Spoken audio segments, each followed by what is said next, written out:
ամբողջ Հայաստանով հնչում է Գյումրվա տրնգին, տոնում են պարոն Նոքսիգալը, անցավ 100 տարի, ոչինչ չփոխվեց մեր հասարակության մեջ։ Բայց պետք է ասել, որ հիմա մեզ հետ ավելի ազնիվ են։ 100 տարի առաջ գոնե խաբում էին, ասում էին դուք մեր դաշնակիցն եք, Հայաստանին կոչում էին փոքրիկ Անտանտայի խիզախ դաշնակիցը, խոստանում էին օգնել, զենք են ուղարկում եւ այլն։ Հիմա շատ ավելի ազնիվ են։ Ուրեմն մեզ նախ բռնվեց այս խմբի սուտը, տեսեք թե ինչ մանիպուլյացիաներ են արդեն հասել են դրան, էլի, որ արդեն թարգմանության մեջ բառերը փոխում են։ Այդ օրի խղճուկ եք, էլի դուք, որ դուք պետք է էլի մանիպուլացնեք գոնե թարգմանությունը, այնտեղ խոսվում է էքսպորտների մասին, եւ դա բռնեց պարոն Կարապետյանի թիմը շատ լավ արեց, այնտեղ խոսվում է էքսպորտների մասին, այսինքն այն փողը, որը տրվել է կոնտրակտներով ամերիկացիներին, դուք ներկայացնում եք որպես ներդրում հայերի համար։ Շատ լավ է, փորձեցիք շուստրություն անել, չստացվեց։ Հիմա պետք է հասկանալ, որ Հայաստան եկել է ոչ թե միայն պարոն Վենսը, այլ Հայաստան եկել է Իսրայելը, Ադրբեջանը, Թուրքիան, Անգլիան եւ Ամերիկան, այդ 5 պետությունների դաշինքը, եւ եկել են միայն մի նպատակով,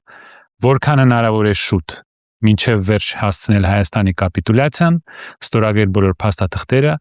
ամեն ձևով օգնել այս մարդուն, որ նա նորից ընտրվի, եւ Հայաստանը ենթարկել Ադրբեջանին, Թուրքիային։ Դրա մասին բացեիբաց գրում է Մաթյու Բրայզան, նախկին Միացյալ Նահանգների դեսպանը Կովկասում, Պոլ Գոբլը եւ ուրիշ մեկնաբանները Վաշինգտոնից, Միացյալ Նահանգներից։ Մաթյու Բրայզան ի դեպ 4 անգամ մի քանի օր առաջ իր ինտերվյուում օգտագործեց կորիդոր միջանցք բառը, այսինքն դուք եթե ուզում եք ձեզ խաբեք, դուք մեզ մի խաբեք, ոչ էլ դուք ամերիկացիներին, թուրքերին կարաք խաբեք։ 4 անգամ ասեց կորիդոր, ասեց մեր նպատակն է որքան հնարավոր է օգնել այս մարդուն, որ նա վերընտրվի, օգնել Ալիևին, որ սա վերընտրվի, փոխի Հայաստանի սահմանադրությունը, ստորագրի այս բոլոր պայմանագրերը, մեծ փողեր կան Հայաստան, Եվրոպայից Միացյալ Նահանգներից, որը հայերի ջեբը չի ընկնելու, դա ընկնելու է մեր օլիգարխների, այս ռեժիմի մոտիկների, այդ մերձավորների գրպանները, ոչ թե մեր ժողովրդի գրպանները, այն էլ սա կոնտրակտներ են ամերիկացիների հետ, սա ներդրում չի։ Նա ասում է, որքան հնարավոր է շուտ դա պետք է անել, որ ընդդիմությունը չկարողանա կանգնեցնել այս process-ը։ Պոլ Գոբլն է գրում, Մաթյու Բրայզան է գրում, մեր նպատակն է սահմանափակել Ռուսաստանի ազդեցությունը, մեկուսացնել Ռուսաստանը եւ Իրանը եւ օգնել Ադրբեջանին։